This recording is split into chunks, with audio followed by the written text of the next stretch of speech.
Hello and welcome back to the Hibs Observer as we look ahead to Thursday's Europa League second round qualifier in Denmark against FC Midtjylland. I'm Liam Bryce and today I'm joined by a very special guest. Today we have Gisle Thorsen, a freelance journalist who primarily works for Mediano, an expert in Danish football, and he's here to tell us a wee bit more about Thursday's opponents. Just before we get started, as always, folks, a word for our sponsor. The Hibs Observer is brought to you by S1 Jobs. If it's time to hand in your transfer request, then head over to s1jobs.com and upload your CV today. With thousands of jobs across Edinburgh and the surrounding area, you'll find the one at S1 Jobs. So start your search today. So, Gisle, thank you very much for joining us. We really do appreciate it. How are you getting on? How are things? You're welcome. I'm doing well. We had a busy Sunday in the Superliga. We had the season opener. So we had one game on Friday, the champions FC Copenhagen kicking off the season, and then 5 games on Sunday. And I guess the one you will be interested in was the game between FC Midtjylland and Odense, a game that ended in a 3-3 draw. So it was a thrilling match. Yeah, I mean, something like that on Thursday would get the Hibs fans very much value for money on the trip over to Denmark. I don't know what it would do for their blood pressure, right enough, a 3-3 draw. But yeah, we'll get to the weekend's game. But as we said, we're just kind of here to tell us a wee bit more about FC Midtjylland. Obviously, it's a big occasion for Hibs back in European football, looking to get to the group stage, or rather league phase, as it is now called under the UEFA terminology, for the first time, and that journey starts this week. So, I mean, even just to start us off, what can you tell us a wee bit about the history of FC Midtjylland, because they're really kind of quite a fascinating club. It is, and I might disappoint some Hibs fans now telling that Herning is not the most beautiful or most interesting city in Denmark. So not a lot to do there, I must say. So a little hint would be maybe to stay in Aarhus and then go a little bit later to the match on Thursday in Herning. But it's indeed an interesting club, FC Midtjylland. It's a merger between 2 clubs, between Herning and Ikast. Ikast is a very small town. They are like renowned for the textile factories there, and that's what made the local football club there very good. But they had some problems in the late 19s. They were difficult to cope with the big Copenhagen clubs, and therefore they made a merger in 1999 between those 2 arch rivals. They didn't like each other, but somehow it happened anyway, this merger. And since then, FC Midtjylland has been quite a club in Danish football. They were in the second best league when they did this merger, but they soon went up to the Super League, and they have been there ever since. In the beginning, they were kind of maybe number 3, 4, 5, or 6 in Denmark. But after some years, they established themselves, and now you can talk about a firm number 2 in Danish football, and they are challenging FC Copenhagen for the first spot. So it's an interesting story. They won some championships. They have success in Europe. They have sold a lot of good players, made a lot of money. So they are a very interesting club, and I guess also because of this data-driven way to do things, they were, after some trouble with the finances bought by Matthew Benham some years back, the Brentford owner, and he came with all his data and this new way of seeing football. And Midtjylland really excelled in that field. They were the first in Danish football, and suddenly in the transfer market they made some remarkable good business, and that has laid the foundation for the club now. I mean, it's a very well-driven club, rich club as well, successful. And now Matthew Benham has sold, some years ago, he sold his shares to a man you might know in Scotland, this guy called Anders Holt Poulsen. he's the richest man in Denmark and in Scotland, because I think he owns quite a bit of land. I think the biggest landowner in Scotland, I believe. Yeah, he's not really a football guy, but I think he has been bitten by this bug football, and now he's quite into football. And also, they invest a lot in the club. Not this transfer window especially, but in other transfers window, they have really been ambitious. So it's a club that never sleeps. They have so huge ambition, and the area where they are from, it's a difficult area because the earth, the soil is not very fertile, so it's difficult to get things growing there, and so they have to work very hard for things in that area, and they talk about that all the time, that they are not giving anything from nature, or not in a big city, and so they have to do it themselves, and they do it. They are like they have always a lot of things going on, different ideas. And then they bought this club Mafra in Portugal in the second league, a way to loan out players there. Or they had one player in Mafra who was supposed to go to Midtjylland. He didn't go because he was transferred already to Sporting, and they made a lot of money in that. So it's a special club, I would say. Also, there's this family feeling. You will be treated very well when you go there. It's a very nice people, but when it comes to football, they want to win.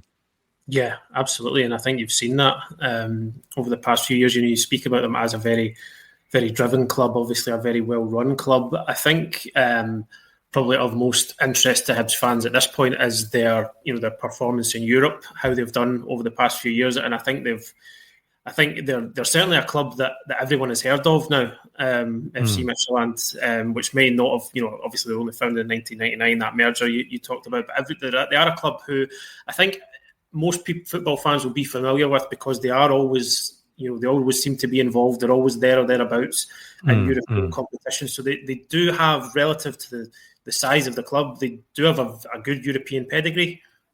They have, but they had in the beginning they had some trouble, breaking through in Europe, and it was as if they always somehow messed it up. And in Denmark we talk about paying school money, when you make mistakes. But I think they have paid their school money now, and they don't do those kind of silly mistakes anymore, not in a big sense. I mean, they had a golden opportunity last season to go to the Champions League. They were drawn against Slovan Bratislava, the worst team in the Champions League, it turned out, when they entered the league phase. And they blew it, They were like 10 minutes from going to the Champions League, so they didn't qualify. They were left with the Europa League, but still they managed to get through in the Europa League, and certainly at home they are very strong. Some years back they beat Lazio 5-1, and it's rarely now that FC Midtjylland they don't perform on a European stage. Is it 3 years ago they knocked out Celtic in the Champions League qualifiers? I mean, that's also a statement. So they perform on a consistent high level, like in Danish terms. And I think, of course, they have respect for Hibernian, but I think they would be disappointed if they didn't go through. Yeah, and just something of interest that you mentioned there, you feel that they're particularly strong at home in Europe? Yeah, and I can't really, I mean, it's not that the stadium is a fortress and the atmosphere is like a lion's den. I mean, if you went to Copenhagen or if you went to Brøndby, you would see a whole different atmosphere. They have fans, they also have good fans, but they don't have so many as FC Copenhagen and FC Midtjylland, but they feel very comfortable at home, as most clubs do. And last season, in the Super League at least, they were the best home team in the league. I think they won 14, lost 2, no draws at all. Then they had one yesterday in the first league game. Their problems lay on the road last season, and that, I think they would say, was the reason for them not winning the championship. They were only 1 point apart from FC Copenhagen, and internally they have, they usually beat Copenhagen when they play in Herning, and then they often get a draw in Copenhagen, and that was also the case last season. But they didn't really quite. I would not say they had a bad season, not at all, because they finished number 2 and only 1 point after the champion, almost 2 points average. But they didn't play as well as you would expect from a top team. But somehow they always seem to find a way, and that's also the story about FC Midtjylland. And even when they don't play well, they can score goals from nowhere. Yeah. So you mentioned last season there, and obviously just narrowly missing out on winning the league title. So it's obviously, where would you say this sort of Midtjylland squad is at the moment? Is this a team that you feel is coming towards its peak? Is it one that's is it a transitional phase they're in at the moment? Where would you say they're at? One thing which is very interesting is that they didn't really sell any players this transfer window. They have some big stars who have been, there have been rumors about them leaving FC Midtjylland this summer, but they have not. I think they will make one big sale this summer. I don't know when in the transfer window they will make this sale, because obviously they want to hold on to the squad for as long as possible. But the one who is rumored to be going is the midfielder Oliver Sørensen, who's like a box-to-box, very energetic midfielder, one of their own products. Also played in the Euro 21 under 21 for Denmark this summer. A good player, and he's like next one on the block to be sold. But interestingly, they hold on, so far at least, to Osorio, to Simsier, and most notably Francolino. I mean, he's the informed guy for that team, and I will be surprised if he doesn't score in one of the 2 games against you guys. Yeah. What more can you tell us about Francolino? Because he was one of the players I was planning to ask you about. Yeah, it's a funny story, He used to play for Benfica, and I mentioned this connection before between Midtjylland and Portugal with the Portuguese club Mafra, and they have a guy who travels around down there, or a guy called Ove Pedersen, who is a former manager of a lot of teams in Danish Superliga, and he saw this guy playing for the second team. Or the youth team for Benfica. He was under 18 at that point. And then somehow they convinced him that he should go to FC Midtjylland. His contract was running out with Benfica, and I think they were a bit pissed and a bit surprised that the Francolino signed on the free transfer for FC Midtjylland, and they put him on the third team. And then he just came to Denmark, and from day one, he's just such a dangerous guy, He just seems to be there where the chances are. I don't know who to compare him with. If I go far back in my memory, I remember a guy called Alistair McCoist who played for Rangers. He was a goal machine, and Francolino, obviously, he's a different player, but it's more to say that he's just this fox in the box. Yeah. And he can score goals from anything, He's he's just there, and he can create them himself. He's kind of a cheeky player. He plays with a smile, but he's not like evil or aggressive. He plays with this smile, not arrogance. It's a smile, and I mean, he also last season he took this very cheeky penalty against Aarhus, where the ref he whistled, and he more or less he shot on his first step, and the goalkeeper was totally surprised because how can you do that? But that's the guy he is. He's playing with a smile. I think he's kind of a smiling killer, and he will be a very big sale for FC Midtjylland. I would be surprised if they didn't get like around 20 million plus euros for him when they eventually sell him. He's just turned 21.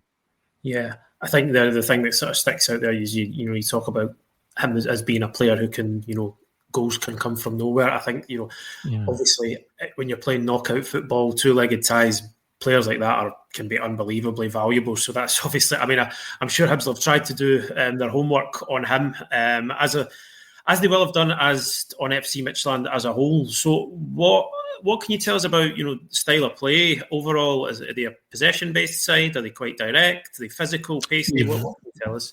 They are quite direct, and that's part of the DNA in that club. They always talk about they don't want to have the ball in order just to have the ball. They are no tiki-taka at all. They like it physical. They like it hard. They like it direct. They like to get a lot of balls into the box, because also data driven. They know if we put a lot of balls into the box, then data show us that we will get the chances. And then they have another ambition. Also speaks a lot about FC Midtjylland and the way they think. They want to be the best set piece team in the whole world. You know? That's quite an ambition. And maybe you heard of this throwing coach, Thomas Grønnemark, who worked with a lot of clubs in England, Liverpool, for instance. He was a little bit ridiculed by some of the English expert who didn't understand why you need a throwing coach. But he helped them. They have the captain, Mads Bech Sørensen, who used to play for Brentford. He can throw a cow over a church tower, as we say in Denmark. He's got it's like a bullet, flying in there. So every time they get a throw in, like near the penalty area, they take up Mads Bech Sørensen, and he will deliver a long throw. And we also see with the corner kicks, it's a big focus area. They have like statistics about where they're lying in the league in this field, and they want to be the best, not just in Denmark, but in world football in that specific area. And you have seen a lot of the set piece coaches from FC Midtjylland. They have been sold or transferred to other clubs. You have this guy who actually worked with Scotland with the long hair, also Aston Villa. Exactly, that's the guy.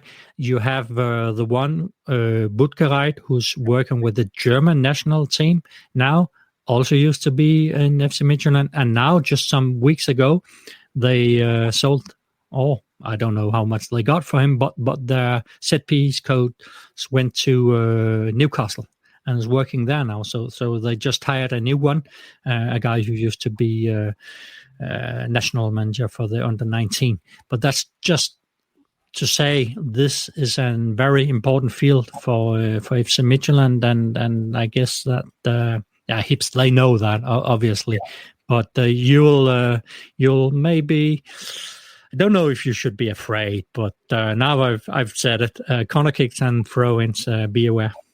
Yeah, well, Hibs were forgive me, I don't know exactly where they finished, but for a lot of last season they were among the best set-piece sides in the Scottish Premiership. They were, I think, potentially, they were either first or second most goals from set-pieces in the Scottish Premiership last season. So it's something that's good news. A lot of focus on themselves. So, who knows? Set-pieces could be the thing that ends up deciding the tie. Throwing a cow over a church tower that's a brilliant saying. I'm going to use that some week. I'm going to incorporate that somehow, some way this week. But just finally, normally we say kick, but when it's FC Midtjylland and this, then it's throwing. That's it. Yeah. So just to round us off, obviously we touched on it at the top of the show. Midtjylland opened their Superliga campaign at the weekend with a 3-3 draw. What can you tell us about that game? What I could tell you is it was hot, but it seemed like Christmas anyway, because they were like giving away Christmas gift, the FC Midtjylland team, as we are not used to. Like after 3 or 4 minutes, the goalkeeper Jonas Lössl was coming out of his goal and completely mistimes a pass, and that was 1-0 to Odense. Then the defender Lee, the Korean, I don't know, he kicked a huge hole in the air instead of kicking the ball, and then it was 2-0 to Odense. Midtjylland came back, equalizing in the stoppage time of the first half, scored twice. Franco Linus, obviously, one of them. And then in the second half, Odense went ahead again after Aral Simsia, a very bright, a very talented, a very gifted player. He was on the bench. He came in and he made a horrendous penalty, and which was converted. So it was 3-2 to Odense before Francolino he equalized, and in the stoppage time, Midtjylland also had the chances to win, but they will be disappointed about this draw, because more or less they handed their opponent 3 goals, and that's not a thing we see every day. Yeah, well, if it's any sort of precursor to Thursday's game, we could be in for a wee bit of a roller coaster, but we shall see over the next few days. Gisle, thank you so much for joining us, and thank you so much for your insight. I'm sure Hibs fans will find it fascinating, a wee insight into Thursday's opponents. Some things to be worried about, some things perhaps to be encouraged about, so we'll see how it goes. And Francis Dico, he used to play for FC Midtjylland. Sorry? Francis Dico, he used to play for FC Midtjylland. Oh, so he did, yeah. Aye, absolutely. Yeah. So there's a link, and I'm sure you will have a nice day in Denmark, even though the beer is too expensive. And as I told, Herning is not the most exciting place, but if the sun shines, it's a very nice place to be anyway. Yeah, I think if it beer and sunshine, and I think the Hibs fans will be happy. To be honest, I think they'll be happy on that. So yeah, as I said, thank you again very much for joining us. In terms of the rest of our coverage, this week's folk will be out in Denmark covering the build up to the game. Press conference will be in and around Herning. Do come and say hello if you get the chance, and we'll be at the game. So we're very, very much looking forward to that. You can keep up to date on our website, hibsobserver.co.uk. It's just £1 for 6 months, full access to all our content on there, and then it's free to subscribe to our YouTube channel. We'll have plenty of video content coming from Denmark as well. So yeah, that's all from us today. Thanks again to Gisle for joining us. We're very much looking forward to the game on Thursday. Until then, folks, enjoy the rest of your week, and we'll speak to you again very soon. Cheers.